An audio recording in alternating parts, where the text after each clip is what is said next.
తాకట్టులో ఉన్న బంగారాన్ని విడిపించి ఆ రోజు ఆన్లైన్ ధరకే కొంటుంది కొమ్మూరి గోల్డ్.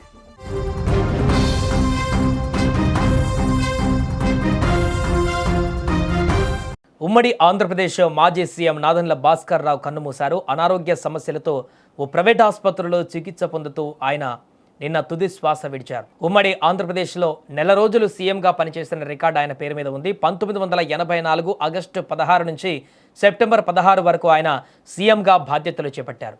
ఉమ్మడి ఆంధ్రప్రదేశ్ రాష్ట్ర మాజీ ముఖ్యమంత్రి నాదెండ్ల భాస్కర్ రావు తుది శ్వాస విడిచారని తెలిసి చింతిస్తూ ఆయన ఆత్మకు శాంతి చేకూరాలని భగవంతుణ్ణి ప్రార్థిస్తున్నానని డిప్యూటీ సీఎం పవన్ కళ్యాణ్ కూడా ఆవేదన వ్యక్తం చేశారు.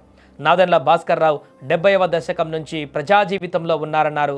న్యాయవాదిగా, రాజకీయవేత్తగా ఆయనకున్న పరిజ్ఞానం ఎంతో విలువైనదని చెప్పుకొచ్చారు.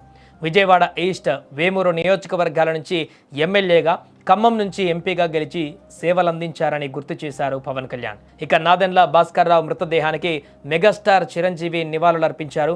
భాస్కర్ రావు కుమారుడు ఏపీ మంత్రి నాదెండ్ల మనోహర్ను పరామర్శించిన చిరంజీవి ఆయన కుటుంబానికి ధైర్యం చెప్పారు. ఈ సందర్భంగా భాస్కర్ రావుతో తనకున్నటువంటి అనుబంధాన్ని కూడా చిరంజీవి గుర్తు చేసుకున్నారు. ఇక నాదెండ్ల భాస్కర్ రావు లేని లోటు రాజకీయంగా ఇప్పుడు చాలా వరకు కూడా లోటు అంటూ కూడా ప్రముఖ రాజకీయవేత్తలందరూ కూడా చెప్తున్నారు. సో నిన్నటి నుంచి కూడా మృతి వార్త తెలిసినప్పటి నుంచి నాదెండ్ల భాస్కర్ రావుని చూసేందుకు ఒక్కొక్కరుగా అక్కడికి చేరుకుంటున్నారు. ఇంట్లో తన పార్థివ దేహాన్ని చూసేందుకు సినీ సెలబ్రిటీలు కానీ రాజకీయ ప్రముఖులందరూ కూడా ఒక్కొక్కరు అక్కడికి చేరుకుంటున్నారు. ఈరోజు సాయంత్రం వరకు అంత్యక్రియలు కూడా కొనసాగనున్నాయి. ప్రస్తుతం హైదరాబాదులోని నివాసం వద్ద నాదెండ్ల భాస్కర్ రావు యొక్క పార్థివ దేహాన్ని ఉంచారు. అక్కడే సినీ సెలబ్రిటీస్ కానీ వారందరూ కూడా వచ్చి చివరిసారిగా తన పార్థివ దేహాన్ని చూసి నివాళులు అర్పిస్తున్నటువంటి సందర్భం నెలకొంది. ఈ నేపథ్యంలో మెగాస్టార్ చిరంజీవి గారు కూడా అక్కడికి వచ్చి మనోహర్ని, ఏపీ మంత్రి మనోహర్ గారిని కూడా ఓదార్చడం జరిగింది. ఆయనకి కొంత ధైర్యం చెప్పేటువంటి పరిస్థితి కూడా జరిగింది. పవన్ కళ్యాణ్ కూడా అనారోగ్య కారణాల చేత మొన్ననే సర్జరీ అయింది కాబట్టి రాలేకపోవడంతో ట్వీట్ చేయడం జరిగింది. బట్ మెగాస్టార్ చిరంజీవి మాత్రం నేరుగా ఇంటికి చేరుకొని అక్కడ పార్థివ దేహాన్ని చూసి నివాళులు అర్పించి ఆ తర్వాత మంత్రి మనోహర్కి కూడా ధైర్యాన్ని చెప్పి కొంతవరకు అక్కడ ఉండి దగ్గరుండి కూడా అక్కడ ఉన్నటువంటి పరిస్థితిని అంతా కూడా చూడడం జరిగింది. ఈ నేపథ్యంలో మిగతా రాజకీయ నేతలు కానీ మిగతా వారందరూ కూడా ఒక్కొక్కరికి అక్కడికి చేరుకుంటున్నారు. మరి కాసేపట్లోనే నాదెండ్ల భాస్కర్ రావు అంత్యక్రియలు కూడా ప్రారంభం కానున్నాయి. పెద్దలు నాదెండ్ల భాస్కర్ రావు గారు ఎన్నో సంవత్సరాలు మంత్రిగా, మాజీ ముఖ్యమంత్రిగా కూడా ఎనలేని సేవలు అందించారు.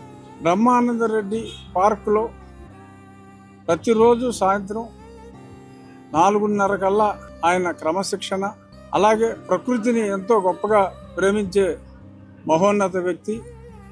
అక్కడున్న నెమళ్ళు, పీకాక్స్ అన్నిటికీ కూడా రెగ్యులర్గా జేబులో కొంత ఫీడ్ తీసుకుని అన్నిటిని కూడా ప్రేమగా పలకరిస్తూ ఎంతో సాధారణ జీవితం, ఉన్నతమైన జీవితం గడిపిన గొప్ప వ్యక్తి పెద్దలు నాదెండ్ల భాస్కర్ రావు గారు. ఖచ్చితంగా వారి మృతి సమకాలీన రాజకీయాల్లో తీరని లోటు. మా ప్రియమిత్రులు నాదెండ్ల మనోహర్ గారికి ఈ సందర్భంగా నా సంతాపం తెలియజేస్తూ నాదెండ్ల భాస్కర్ రావు గారి ఆత్మశాంతికి భగవంతుని ప్రార్థిస్తున్నాను. మాజీ ముఖ్యమంత్రి, మాజీ పార్లమెంటు సభ్యులు శ్రీ నాదెండ్ల భాస్కర్ రావు గారి మరణం వార్త తెలుసుకొని ఇమ్మీడియట్గా వచ్చి వారికి ప్రగాఢ సంతాపం తెలియజేసి కుటుంబ సభ్యులను కలుసుకోవడం జరిగింది. వారి యొక్క ఆత్మ శాంతించాలని కోరుకుంటూ తనదైన శైలిలో ఎప్పుడూ కూడా నిత్యం ఎక్కడున్నా ఒక యూత్ఫుల్ ఓరియంటెడ్గా, ఎలాంటి చికాకు బర్డెన్ లేకుండా చాలా ఈజీగా అనేక మందికి యువతరానికి ఒక మార్గదర్శకంగా ఉన్నటువంటి వ్యక్తి. భారతీయ జనతా పార్టీలో దేశహితంగా మోడీ గారి నాయకత్వంలో చేరి వారు సేవ చేసే కార్యక్రమం క్రమంలో వారు దివంగతులు అవ్వటం కొంత బాధాకరం. వారి కుటుంబ సభ్యుల్ని పరామర్శించి ఆల్ ఇండియా బీజేపీ తరఫున కూడా వారికి ప్రత్యేకంగా నా సంతాపాన్ని ప్రకటించి మా జాతీయ అధ్యక్షుడు, కార్యవర్గం మొత్తం తరఫున కూడా వారికి మాకు సంతాపం సందేశం తీసుకొని రావడం జరిగింది. ఒక బ్రాండ్ రాజకీయాల్లో కాబట్టి ఒక మా ప్రాంతంలో కూడా ఖమ్మం, మరి అన్ని నాట్ ఓన్లీ ఖమ్మం, ఆంధ్ర, తెలంగాణకి మార్గదర్శిగా ఉండి వారికి ప్రత్యేకంగా వ్యక్తిగతంగా కూడా నేను బాగా ఆత్మీయంగా ఉండేటోళ్ళం. ఏదేమైనా ఈ సమయంలో వారి యొక్క ఆత్మ ఎక్కడున్నా శాంతించాలని వారి కుటుంబ సభ్యులకి నా ప్రగాఢ సానుభూతిని వ్యక్తపరుస్తాను.